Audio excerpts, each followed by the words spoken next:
Yo, thank you for joining. I really appreciate it. It's 11:21 a.m. Pacific time. It's July 1st, 2026. It's almost the 4th of July.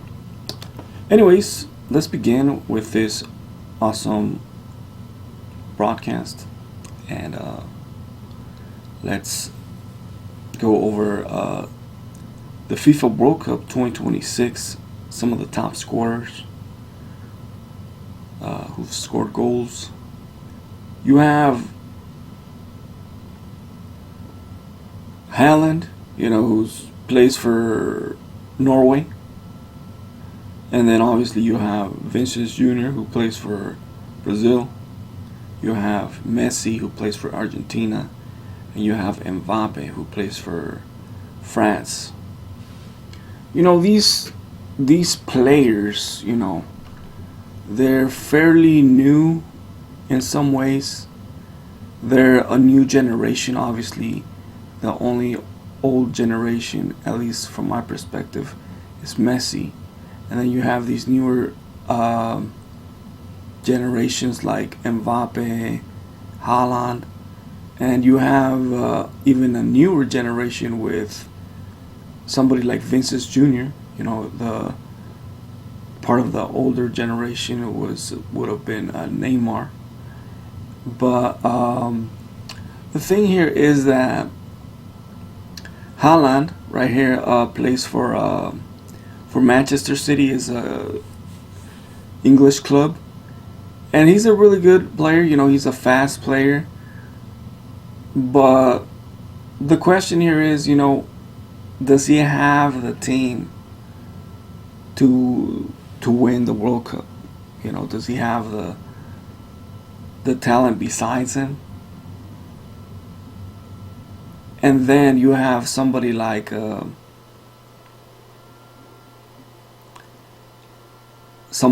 Vinicius Jr. Again, does he have the team? Does he have the team to win the World Cup? Then you have also Mbappe. The question again: does he have the team to win the World Cup? And then Messi, does he have the team to win the World Cup? And obviously, there's many different factors that influence this sort of thing. But we're gonna get into it. Obviously, you have Vinicius Jr. With 4 goals. That talks a lot about a country, a country's team, a national team. It lets the people know that, hey, not only do they have a good team, they have a good team that can be competitive, that against any team and score a lot of goals. So they have a really good forward. Now moving on to somebody like Haaland, they also are proving that they have a really good team and a really good forward, really good scorer. But here's where things get a little bit confusing, because you have somebody like Mbappe, who is a really good player also. He plays for Real Madrid. And then you have Vinicius Jr., who also plays for Real Madrid. So once you start to see, okay, well, Messi plays for Miami Inter, that's a really, small club compared to all these European teams or European clubs. But if you look at Messi's legacy, here's where legacies actually start to be defined. Mbappe has won a World Cup, Messi has won a World Cup. Here is, about legacy. It could be Mbappe's last World Cup, who knows? It could be Haaland's last World Cup, Vince's last World Cup. But it's almost certainly that it's Messi's last World Cup. Who knows? The point is that as the knockout stages, two teams and one has to go home and one stays, you start to see more competitive teams. You start to see the real team that each country brought to the World Cup. Obviously there's a lot of goals in the first stages, in the first facets of this World Cup, because you have to remember there's a lot of smaller countries that joined, and a lot of just small teams in general that don't really have the competitiveness of bigger teams. Anyways, you have to give it up for Vinicius Jr. to stepping up to the plate. It obviously proves Messi's talent. Messi has been to all of the I think it's 6 World Cups that he's been to. Let's double check real quick.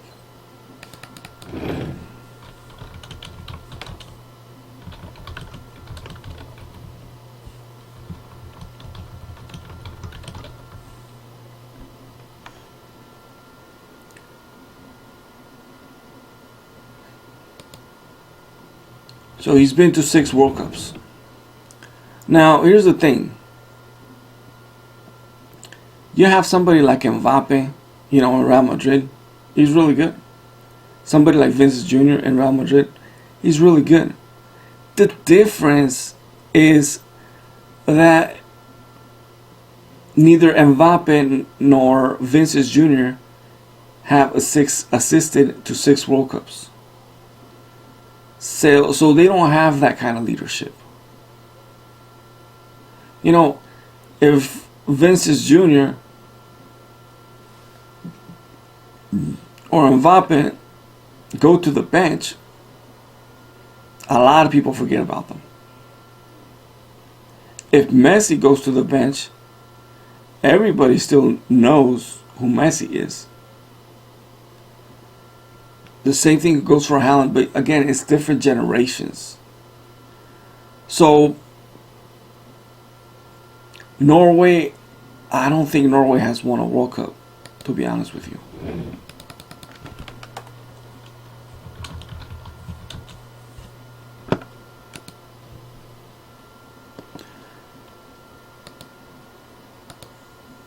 So, Norway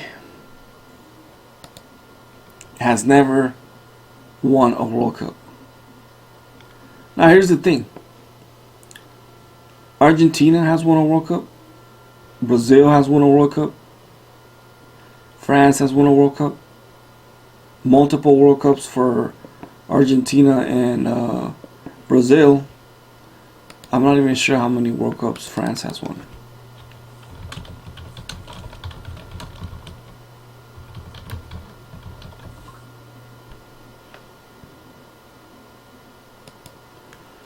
Oh, that's right.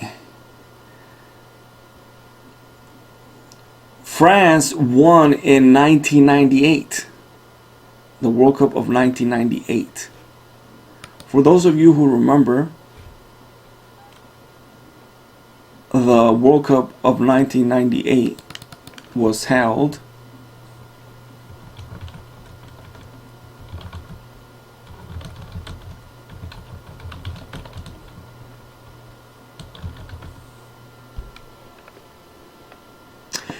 in France. It was held in France, and actually, France eliminated Brazil. I'm not sure if they eliminated, but they went against each other, and France won. That's the thing about that.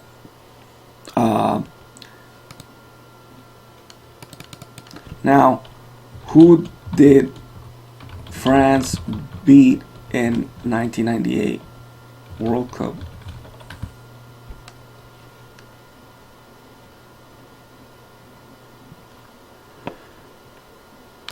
So they beat France. They beat France. I mean, shit. They beat Brazil. Lost to France. France defeated Brazil 3-0, ladies and gentlemen. So that tells you a little bit of the history of these teams. Argentina, Brazil, France.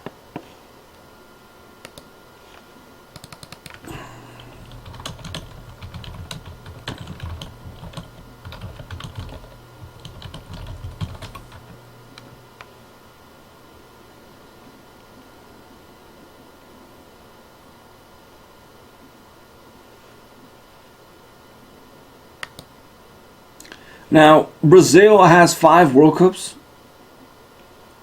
Argentina has 3 World Cups. And France has 2 World Cups. Norway has 0 World Cups. Yet proves that they can still manage to score in a World Cup. So that's how much the weight of the shirt of these national teams is. 3 World Cups for Argentina, 5 World Cups for Brazil, and 2 World Cups for France.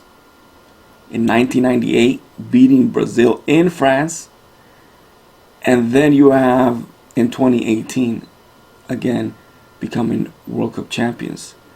Then you have Argentina in 2022, and if you think about it, France was the host of the World Cup in 1998. But just to give you a perspective of where Mexico's at in this, they hosted the World Cup in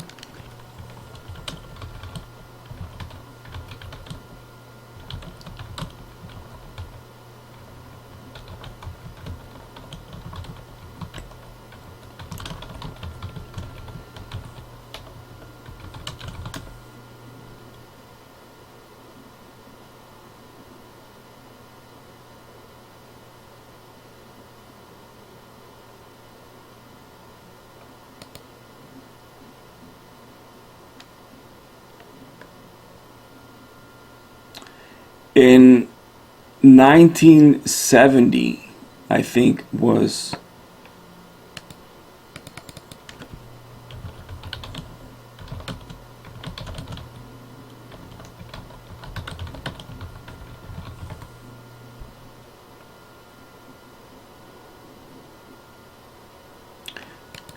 in 1970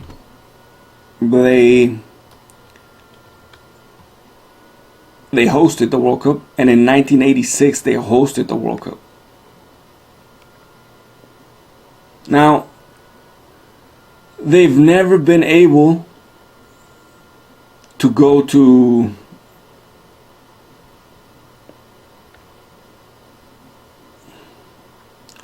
the so-called 5th game.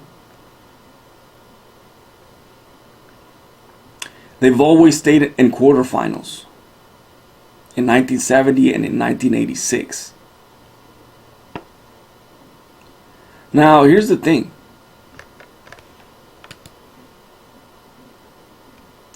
What comes after quarterfinals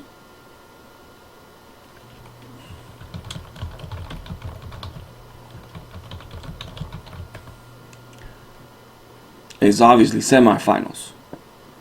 Semis, or as they say. And Mexico hasn't been able to do that. Obviously, you know, they're going to be able to go to their 5th game. But you have to remember that in this World Cup, it's 48 teams. It's 3 countries hosting it. And yeah, they're going to be going to the 5th World Cup. I mean the 5th World Cup. To the 5th game. But in this World Cup, they have to go to the 6th game to actually do what they have never done, is obviously go past quarterfinals to go to semis. Now, that's where Mexico's at. France hosts the World Cup, they win. Mexico hosts the World Cup in 2 occasions, and they're not able to get past that 5th game. Or they're not able to compete in the 5th game. They get eliminated in the quarterfinals. Anyways, that's the difference between countries like Mexico and France. Now you have to note that if you think about places like France and what countries are near France, they have a lot of really competitive countries. So that might be part of the reason. When Mexico, when you compare Mexico to the countries that surround Mexico, north and south, obviously, there's nothing to the left or to the right. There isn't much competitive teams. Well, maybe some islands. But the thing is that that's the main reason Mexico always qualifies to the World Cup. Mexico always qualifies to the World Cup, or most of the time, and that's the main reason. They don't really have a lot of competition. For France, on the other hand, some of these European countries have never gone to a World Cup or never get to go to a World Cup because their league is competitive, but not as competitive as leagues from countries like England, France, Spain, to name a few. So that's the main reason. The best players obviously come from South America. They're always playing in European teams. Mexico, has some players in Europe, but not in the same bracket. History tells a story that it's a little different for each country, the process. And obviously you start to see the level of player that somebody like Messi has become. Not only did he see this happen, when he was in PSG playing for France, he already knew that the World Cup was going to take place in Qatar in 2022. And he already knew that the World Cup was going to take place in Mexico, the United States, and Canada in 2026. That's why I remember the level of player that somebody like Messi is. He's a player that is one of the best. He's a player that already knew what he was getting into. That's why you see when, after he wins the World Cup in Qatar, they offer him so much money in Qatar to play for the League of Qatar. And now that he's in the United States playing for Miami Inter, he chose to play for Miami Inter. Main reason that he chose to play for Miami Inter was because, the World Cup is happening in the United States, Mexico, and Canada. So, as you can see, now he's familiar with the stadiums, the environment, the climate, the pressure, all that stuff, and he's adapted pretty well. Now, if you take a look at somebody like Ronaldinho, on the other hand, Ronaldinho, I think he closed his career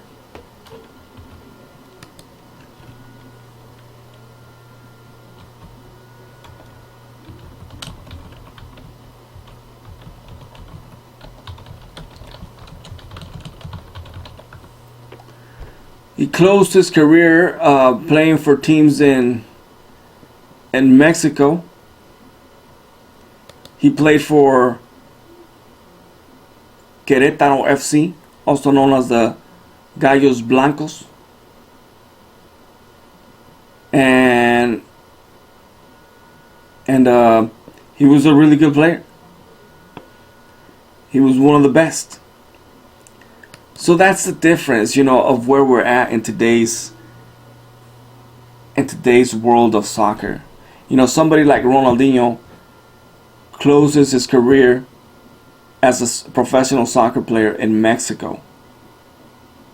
Who's the owner of the Los Gallos Blancos of Querétaro FC? Honestly, I don't even know. But let's see.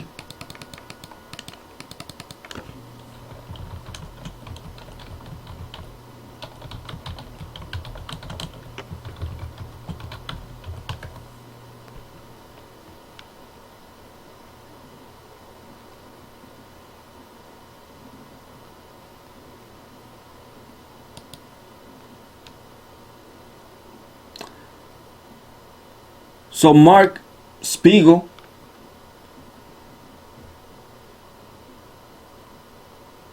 is one of the new owners.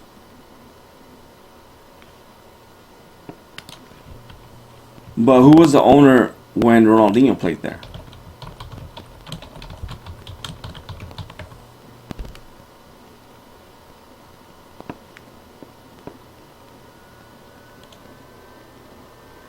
It was owned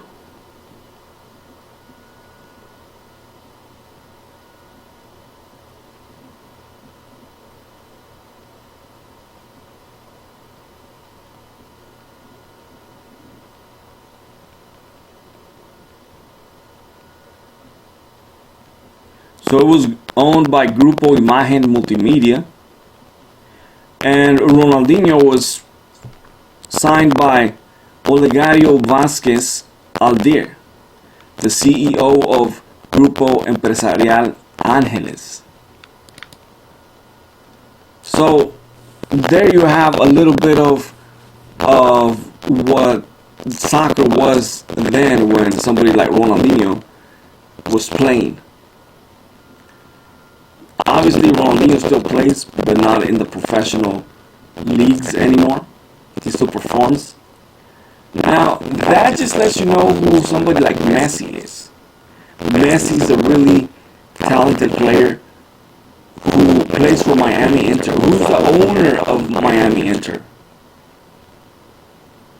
The great David Beckham, who was comes from England, who was also a professional soccer player, who played for LA Galaxy before he retired and started Miami Inter. And let it be known that Miami Inter, in their logo for their team, it says in Spanish, Club Internacional de Fútbol, International Club of Soccer, International Soccer Club. They say it in Spanish. Once again, somebody like Messi gets signed, and what language does he speak? He speaks Spanish. When he gets interviewed, he speaks in Spanish. Maybe in the future he'll learn a little bit of English, but that's the level of talent that we're talking about, that you and I are talking about. Now, if you look at Mexico, who's somebody that you could say, hey, well, this is kind of like Messi? You have Javier Hernandez, or Chicharito. But obviously, if you compare him to Messi, he's much a bigger of a player. So what's something that you can say Chicharito did that Messi hasn't done yet? And you have to remember that Chicharito already retired from soccer, and now he's doing analyzing soccer from from you could say from the bleachers or from the sport table, you know, and he's giving the analysis with Fox Sports, and he's doing it in English. Now, if you look at a little bit of where Chicharito comes from, he played for Manchester United, you know, so he learned English there. Now, somebody like Messi, who is still a really good player and is still active, he played for Barcelona for a long time. So Spanish was the main language that was spoken. Obviously, you know, you have Brazilian players that are really good, Ronaldinho. You have, you know, Neymar, and then now you have Vinicius Jr. They speak Portuguese, but you know, once they get to places like Spain, they pick up Spanish really fast because, you know, Portuguese and Spanish have some similarities. Anyways, smash that like button, subscribe to the channel, comment down below, let me know what you think. Follow me on Instagram, the Studio 11. Follow me on X, Studio 2020. Let me know who you think is going to win. Is it going to be Brazil? Is it going to be France? Is it going to be Norway? Or is it going to be Argentina? Let me know in the comments. Is it going to be a different team? Yo, is it going to be a different team? There's so many freaking teams in this World Cup that have participated. Let me know in the comments who you think is going to win and why. Explain what that team has that the other teams don't. Again, thank you for joining. I'll see you on the next one.